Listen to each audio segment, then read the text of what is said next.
2024 లేదా 25లో డిగ్రీ లేదా బీటెక్ చదివారా? సాఫ్ట్‌వేర్ జాబ్ కోసం ఎదురు చూస్తున్నారా? అయితే కోడ్ జ్ఞాన్ 100 డేస్ కోర్సులో చేరండి, జాబ్ సాధించండి. సార్ అంటే గోల్డ్‌ను, సిల్వర్ రేట్స్ విపరీతంగా పెరుగుతున్నటువంటి సందర్భాలు మనం చూస్తున్నాం. అంటే మార్కెట్ ఎటువైపు వెళ్తుంది అనుకున్నటువంటి అంచనాని కూడా చాలామంది వేయలేకపోతున్నారు ఇవాళ. గోల్డ్ కొనుక్కునేటువంటి వాళ్ళు ఎవరైతే ఉన్నారో. ఇది కొంతమంది ఏమో వెరుగుట కొరికేనా అని కూడా మాట్లాడుకుంటూ ఉన్నారు. అంటే ఎంటైర్ ఈ గోల్డ్ కాన్సెప్ట్ మీద ఈ పెరగటము, తగ్గటము, అంటే కొంతమంది డైలమాలో పడిపోయేటువంటి విషయాలు చూడటము ఎలా అంటే ఏ విధంగా మనం చూడాల్సినటువంటి అవసరం ఉందంటారు? నువ్వేమి అనుకోకపోతే నేను ఒక మాట అడుగుతాను. Okay sir. నాగరాజు, ఈ సంవత్సరం అంటే 2025 అనుకో, నువ్వు ఎన్ని కిలోల బంగారంగా ఉన్నావా? Let us have a discussion about that. నువ్వు ఒక సామాన్య మానవుడే, నేను ఒక సామాన్య మానవుడే, మన కెమెరామెన్ కూడా అదే పనిలో ఉంటాడు. అందరం కూడాను selling in the same boat. నేనైతే కొనలేదు. నేనైతే 1 గ్రామ్ గోల్డ్ ఒక 4 కొన్నాను సార్. ఇప్పుడు కాదు అది. ఇప్పుడు గోల్డ్ రేట్ తగ్గాయని చెప్పేసి లాస్ట్ ఇయర్ చెప్పినప్పుడు 1 గ్రామ్ గోల్డ్ ఒక 4 కాయిన్స్ కొన్నాను. అంతే కదా. అంతే. నేనైతే స్వతహాగా అంటే 4 గ్రాములు కొన్నాను. నీ కెపాసిటీకి 4 గ్రాములు కొన్నావు. నేనైతే లాస్ట్ ఇయర్ అది కూడా కొనలేదు. మా వాళ్ళు ఏదో మలబార్ గోల్డ్ ఏదో స్కీము సంగతి సమాచారం అన్నారు. ఆ స్కీమ్కి ఏదో కట్టాము, వచ్చింది, కొనుక్కున్నారు. అది కూడా లాస్ట్ ఇయర్ కాదు, బిఫోర్ లాస్ట్ అయిపోయింది. ఈ గోల్డ్ రేటు పెరిగిందా తగ్గిందా ఏమిటి, వామ్మో వాయ్యో అని గుండెలు బాదుకోవాల్సిన అవసరము నీలాంటి వాడికి నాలాంటి వాడికి అని ఉందా? నేను లాస్ట్ ఇయర్ కొనలేదు, 4 గ్రాములు కొన్నావు. నాకు ఎందుకంటావు? గోల్డ్ పెరిగితే ఏంది, తగ్గితే ఏంది? భారతదేశంలో నాకు తెలిసి ఒక 34,000 టన్నుల గోల్డ్ ఉంటుంది. అందులో 25,000 టన్నులు అనేటువంటిది నీ దగ్గర నా దగ్గర ఆభరణాల రూపంలో ఉంటుంది. ఇంకా తిరుమల తిరుపతి దేవస్థానము, అనంత పద్మనాభ స్వామి అనేది తెలిసిందే కదా. అవును. ఇట్లాంటి వాళ్ళ దగ్గర ఏంటంటే ఇంకొక 4,000 టన్నులు 5,000 టన్నులు గోల్డ్ ఉంటుంది. ఒక 700-800 టన్నులు రిజర్వ్ బ్యాంక్ దగ్గర ఉంటుంది. ఈ మధ్యలో ఐ థింక్ రిజర్వ్ బ్యాంక్ వాళ్ళు కూడా ఒక 50 టన్నులు 60 టన్నులు గోల్డ్ కొన్నారు. కరెక్ట్గా నాకు ఫిగర్ గుర్తులేదు. 50+ టన్స్. సో ఇది టోటల్ పరిస్థితి. మన ఇండియాలో గోల్డ్ ప్రొడక్షన్ లేదు. ఒకప్పుడు కోలార్ గోల్డ్ ఫీల్డ్స్ ఉన్నాయి. ఆ కోలార్ గోల్డ్ ఫీల్డ్స్ అనేది కర్ణాటకలో ఉన్నాయి. అవి ఫస్ట్ కనుక్కుంది ఎవరో అనేసి అంటే బ్రిటిష్ వాళ్ళ కింద పనిచేసేటువంటి ఒక సైనికుడు ఆస్ట్రేలియాలో ఉండి అతను ఇండియా వచ్చి ఆ గోల్డ్ మైల్స్ని ఆపరేట్ చేయడం మొదలుపెట్టాడు, పర్మిషన్ తీసుకొని. అంత హిస్టరీ ఉంది దానికి. అక్కడ మాత్రమే మనకి బంగారం దొరికేది. అందులో బంగారం తీయాలి అంటే ఖర్చు ఎక్కువ అవుతుంది అని ఆ మైన్స్ని కూడా మూసేశారు. ఇప్పుడు మన గోల్డ్ అనేటువంటిది లేదు. దుబాయ్ నుంచో, లండన్ నుంచో, సౌత్ ఆఫ్రికా నుంచో, ఎక్కడి నుంచో గోల్డ్ ఎక్కడైతే దొరుకుతుందో ఓపెన్ మార్కెట్లో కొనుక్కోవాలి అంతే. 100% ఇప్పుడు మనకి గోల్డ్ మొత్తం కూడాను దిగుమతి చేసుకునేటువంటిదే. అవును. చూస్తుంటాం కదా మనం అప్పుడప్పుడు శంషాబాద్ ఎయిర్పోర్ట్లో వాడు బూట్లలో పెట్టుకొని వచ్చి ఆడ పెట్టుకొని వచ్చి సినిమా కూడా చూసాంగా. డ్రగ్స్ గోల్డ్ లోపల కడుపులో పెట్టేసి వాడిని చంపేసి సంఘ సంవత్సరం చేసిన సినిమాలు కూడా చూసాం కదా మనం. ఎనీహౌ, ఇండియాలో బంగారము ప్రొడక్షన్ లేదు, అంతా కూడా ఇంపోర్టెడే. స్టాటిస్టికల్ ఫిగర్స్ నేను చెప్పాను. మరి ఇప్పుడు ఈ పెరగడము తగ్గడము ఎందుకు జరుగుతుందంటే ఇది కేవలం ఒక 5 మంది 10 మంది చేతుల్లో ఉండే వారం. పక్కా గ్యాంబ్లింగ్ అనమాట ఇది. పెరిగేటప్పుడు ఎందుకు పెరుగుతుంది అంటే తెలియదండి. ఎప్పుడు తగ్గుతుంది తెలియదండి. ఎంత తగ్గుతుంది తెలియదండి. అసలు తగ్గడానికి అవకాశం ఉందా తెలియదండి. ఎవరికి ఏమీ తెలియదు. కానీ ప్రతి ఒక్కరు దీని గురించి మాట్లాడతాడు. ఇది మన దౌర్భాగ్యం, ఇది మన దరిద్రం. అది మన చేతుల్లో లేదు. అది ఆ లండన్లోనో దుబాయ్లోనో వాళ్ళ చేతుల్లోనే ఉంటుంది, కానీ మీ చేతిలో నా చేతిలో లేదు. ఓకే. మరి ఎందుకు పెరిగింది అంటే అలా పెరిగింది అంతే. మరి ఎందుకు తగ్గింది అంటే గ్రాము లేదంటే 10 గ్రాముల స్టాండర్డ్ తీసుకో. 10 గ్రాములు అనేటువంటిది 50,000 60,000 ఉన్నప్పుడు అది అలా పెరిగి ఐ థింక్ నాకు తెలిసినంత 1,60,000 వరకు వచ్చినట్టుంది. అబ్బో పెరుగుతుందంట అని జనాలందరూ కూడా ఎగబడి కొన్నారు. 60,000 70,000 80,000 ₹1,00,000 పెట్టి కొన్నారు. ఏది ₹3 వడ్డీకి అప్పు తీసుకొని. మరి ఎంతకాలం పెరుగుతుంది? అలా పెరిగింది. ఇంకా పెరుగుతుందంట. అబ్బో ఇంకా ఏంది నీకు పెరిగితే ఏంది తగ్గితే ఏంది? అమ్ముకుందామని. ఎప్పుడైతే వీళ్ళు అమ్ముకుందాము అని చెప్పి అనుకుంటున్నారో అది పడిపోవడం మొదలుపెట్టింది. వీడు ₹1,00,000 పెట్టి కొన్నాడు, అది పడిపోవడం మొదలుపెట్టేసరికి ఏంటి వీడు దడపడుతుంది. అమ్మో పడిపోతుందంటే అని చెప్పి అమ్మేస్తాడు. ఎక్కడ అమ్ముతాడు వాడు? 1,20,000 దగ్గర కనుక అమ్మితే పర్వాలేదు, ఎందుకంటే వీడు కొన్నది ₹1,00,000 పెట్టి కాబట్టి. 1,50,000 పెట్టి కొన్నాడు. పరిస్థితి ఏంది? పెరుగుద్దని కొన్నాడు, అదేమో 1,20,000 వచ్చింది. మరి 30,000 నష్టపోవట్లా? అవును. ఆ నష్టపోయేటువంటి వాళ్ళు 99% ఉంటారు. ఓకే. 99% నష్టపోయే వాళ్ళు ఉంటారు. ఆ 1% అనేటువంటి వాళ్ళు బెనిఫిట్ పొందేది ఎవరు అంటే మార్కెట్ ఆపరేటర్స్. ఈ మార్కెట్ ఆపరేటర్స్ ఎక్కడుంటారు? ఇండియాలో ఉంటారు, దుబాయ్లో ఉంటారు, లండన్లో ఉంటారు. ఎంతమంది ఉంటారు? అంతా కూడా కలిపి తిప్పి 100 మంది కంటే ఎక్కువ ఉండరు. పెంచాలనుకుంటే పెంచుతారు, తగ్గించాలనుకుంటే తగ్గిస్తారు. మరి ఇప్పుడు మళ్ళీ ఎందుకు తగ్గింది? అంతకుముందు వాళ్ళు కొని పెట్టుకున్నారుగా, అవును, అమ్మేయడం మొదలుపెట్టారు. వాళ్ళు 60,000, 70,000, 80,000 దగ్గర నుంచి కొనుక్కుంటూ పోయారు. ఇప్పుడు వాళ్ళు అమ్మేశారు. 1,60,000 పీక్ వచ్చేసరికి అమ్మేశారు. సో 1,60,000 నుంచి 1,50,000, 1,40,000, 30,000, 20,000, 1,90,000, 80,000 తగ్గిపోద్ది. వాళ్ళు లాభము గడించడానికి కోసం అని చెప్పి పెంచారు, లాభం చేసుకోవడానికి కోసం అని చెప్పి అమ్మారు. దీన్ని ప్రాఫిట్ బుకింగ్ అంటారు. ఓకే. షేర్ మార్కెట్లో కూడా సేమ్ డిట్టో ఇలాగే జరుగుతుంది.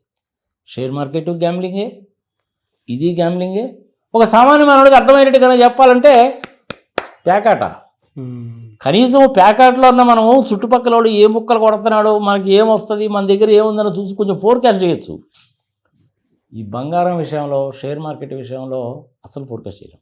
9 గంటలకి 100 రూపాయలు ఉన్నటువంటి షేరు ఇన్ఫోసిస్ అనుకో, ఎగ్జాంపుల్ చెప్తున్నా, 100 రూపాయలు ఉందనుకో, 9 గంటల మార్కెట్ ఓపెన్ అయితే 9:10 కల్లా అది 120 అవుద్ది. అంటే 10 నిమిషాల్లోనే 100 రూపాయలది 120 రూపాయలు అంటే 20 రూపాయలు పెరుగుద్దా? ఏంటి దానికి ఆధారం? ఏమీ ఉండదు, అదంతే పెరుగుద్ది. ఇన్సైడర్ ట్రేడింగ్ అంటారు దాన్ని. పక్కా గ్యాంబ్లింగ్ అనమాట. అమరావతి భూముల విషయంలో అంతే, స్టాక్ మార్కెట్ విషయంలో అంతే, బంగారం విషయంలో అంతే, ఇలాగే ఉంటాయి. మరి ఇప్పుడు ఎందుకు తగ్గిద్ది అంటే రకరకాల కారణాలు చెప్తారు. ఫస్ట్ కారణం ఏంటంటే అది ఎందుకు తగ్గుతుంది అంటే ప్రాఫిట్ బుకింగ్. ఓకే. అంతకుముందు 70,000కి 80,000 కొనుక్కున్న వాళ్ళు టన్నులు పోగు చేసి పెట్టుకొని రేటు బాగా పెరిగింది కాబట్టి ఇప్పుడు అమ్మేశారు. వాడికి లాభమేగా, అంతేగా. ప్రాఫిట్ బుకింగ్ మూలకంగా ఇప్పుడు తగ్గింది. అమ్మకాలు ఎక్కువైపోయినాయి కదా. అమ్మకాలు ఎక్కువైపోయేసరికి ఏముంది, అవతల కొనేవాడు ఉండాలి. నేను కూడాను కొన్నాను 1,60,000 పెట్టి. ఇప్పుడు అమ్ముకోవడానికి నాకంటే ఎక్కువ క్వాంటిటీ 70,000లో కొనుక్కున్న వాడు అమ్మడం మొదలుపెట్టాడు. మరి నేనేం చేయాలా? నేను కూడా అమ్ముతాను. నేను కూడా అమ్మితే ఏమైంది, 1,60,000 కొన్నాను అమ్మితే నాకు 20,000, 30,000 లాసు. కానీ 1,00,000 రూపాయలు కొన్నవాడికి లాభం. లాభాలు ఆర్జించడానికి ఈ పరిస్థితి వచ్చింది. ఓకే. 99% వాళ్ళు లాభపడతారు, 1% వాళ్ళు మాత్రమే లాభపడతారు. మీలాంటి వాళ్ళు, నాలాంటి వాళ్ళు 99% మంది నష్టపోతారు. ఇదొక కారణం. రెండోది ఏంది, ట్రంప్ గారి ప్రవర్తన. ఇది ఎవరేదని చెప్తున్నారన్నమాట. ట్రంప్ గారు అసలు ప్రపంచ దేశాల మీద యుద్ధాలు ప్రకటిస్తున్నాడు, ఆ రాజును పట్టుకుపోయాడు, 2 గంటలు ఎత్తుకుపోయాడు, గ్రీన్లాండ్స్ నాదే అని అంటున్నాడు, టారిఫ్లు వేస్తానంటున్నాడు. సంగతి సమాచారం ఇదొక కారణం చెప్తారు. దానికి దీనికి అసలు సంబంధమే లేదు. మూడో కారణం ఏంది, ట్రంప్ గారేమో 1% వడ్డీ తగ్గించాలంటాడు. అక్కడ అమెరికాలో ఉండేటువంటి ఫెడరల్ బ్యాంక్ చైర్మన్, డైరెక్టర్ వాళ్ళేమో తగ్గించడానికి వీల్లేదంటారు. నేను ప్రెసిడెంట్ని, ఏంది నేను చెప్పినట్టు నువ్వు వినలేదని ట్రంప్ అంటాడు. కానీ నా ఫెడరల్ బ్యాంక్ అండి ఇది, ఫెడరల్ రిజర్వ్ బ్యాంక్ అండి ఇది ఇండిపెండెంట్ సంస్థ, మన ఆర్బీఐ లాగే. మీరు చెప్పినట్టు ఇనేది కుదరదండి, దేశంలో ఉండే పరిస్థితులన్నీ పరిశీలించి తగ్గించాలా పెంచాలని మేము డిసైడ్ చేద్దామండి అంటే వాడి మీద క్రిమినల్ కేసు పెట్టారు. వేరే వాడిని తీసుకొచ్చి పెట్టాలని అదొక కారణం చెప్తారు. ఇట్లా నువ్వు పనికి మాలిన కారణాలు తప్ప అసలు సిసలైన కారణం అంటూ ఏది ఉండదు. గ్యాంబ్లింగ్లో కారణం అంటూ ఏముంటుంది నీకు? జోదంలో ఏముంటుంది చెప్పు? మహాభారత యుద్ధంలో కూడా జోదం ఆడారు కదా, మనకే తెలుసు కదా. అదేంది, ఆ ఎముకలు, సంగతి సమాచారం వాళ్ళందరినీ జైల్లో పడేసి ఒక్కొక్క మెతుకు వేస్తే ఆ మెతుకన్నీ పోగు చేసి ఒక చిన్న ముద్ద చేసి వాడు మన సిగ్గుమానకు పెడితే వాడొక్కడు బతికి వాడు బయటకు వచ్చి ఈ కౌరవుల పక్షాన చేరి ఎందుకు వాళ్ళ కొంప ఉంచడానికి ఆ జోదం వేసి సంగతి సమాచారం చూసాంగా. ఇది కూడా అంతే, షియర్ గ్యాంబ్లింగ్.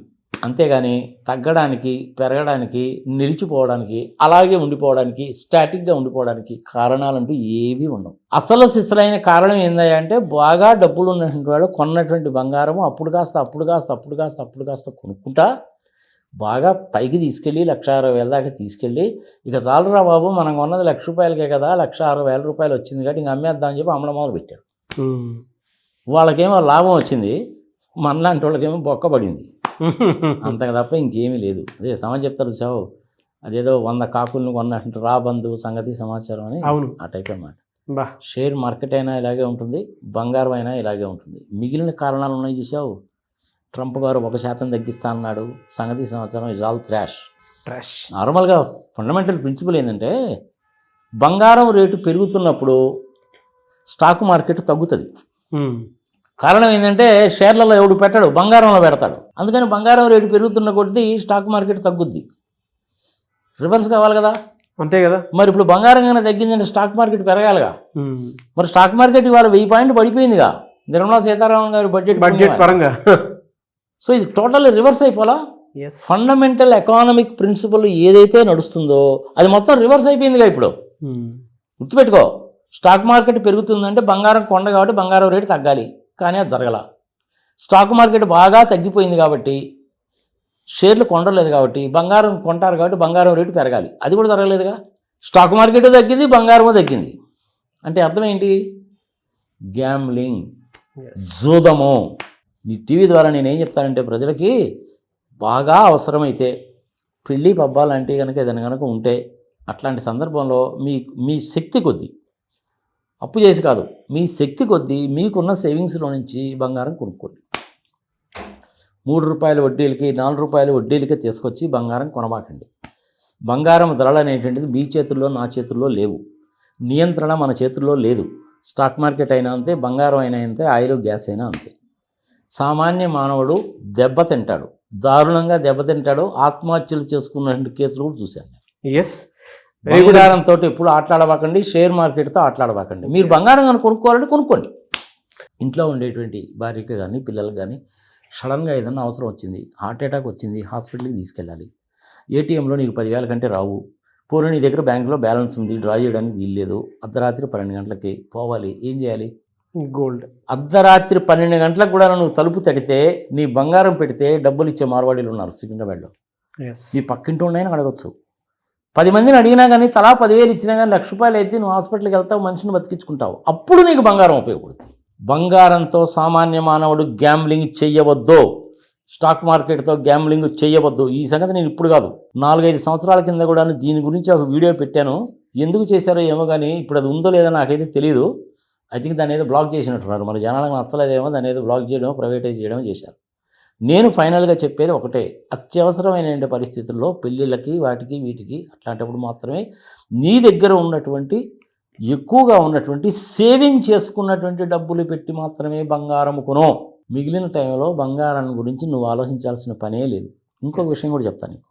ఇంతకుముందు రెగ్యులర్గా టీవీలో వచ్చేవాడు కానీ కుటుంబరావు గారని స్టాక్ మార్కెట్ గురించి చెప్పేవాడు. ఆయన పెద్ద చదువు గిదువు తర్వాత లెక్కడి కప్పుల్లో ఏదో సమ్ జిరాక్స్ మిషన్ అది ఇది ఉండేది. చిన్నగా షేర్ మార్కెట్లోకి ఎంటర్ అయ్యాడు, కార్యవాళ్ళతో టైప్ పెట్టుకున్నాడు. రోజు వచ్చి చెప్పేవాడు అనమాట, పెరుగుతుంది పలానా షేర్ పెరుగుతుంది, అంత పెరుగుతుంది, ఎంత పెరుగుతుందని చెప్పేవాడు. ఒక వారం రోజుల పాటు పెరుగుద్ది, దాని తర్వాత పడిపోద్ది. అది ఏమండి కుటుంబరావు గారు పెరుగుద్ది అన్నారు, మేము కొన్నాం కదండి, పడిపోయింది ఏమిటండి అంటే టెక్నికల్ కరెక్షన్ అండి, టెక్నికల్ కరెక్షన్ అని చెప్పేవాడు. బంగారం కూడా అంతే, పెరిగింది. మరి ఇప్పుడు ఎందుకు తగ్గింది అంటే టెక్నికల్ కరెక్షన్. ఇంతకంటే దాని గురించి డిస్కస్ చేయడం వేస్ట్. ఇంతకుముందు చేసిన వీడియో 6 లక్షల మంది 7 లక్షల మంది చూశారు. అత్యాశకి పోకండి, అప్పు చేసి బంగారం కొనకండి. మీకు దాని గురించి ఆలోచించడం అనేది waste. Thank you sir, thank you so much for the information. Thank you.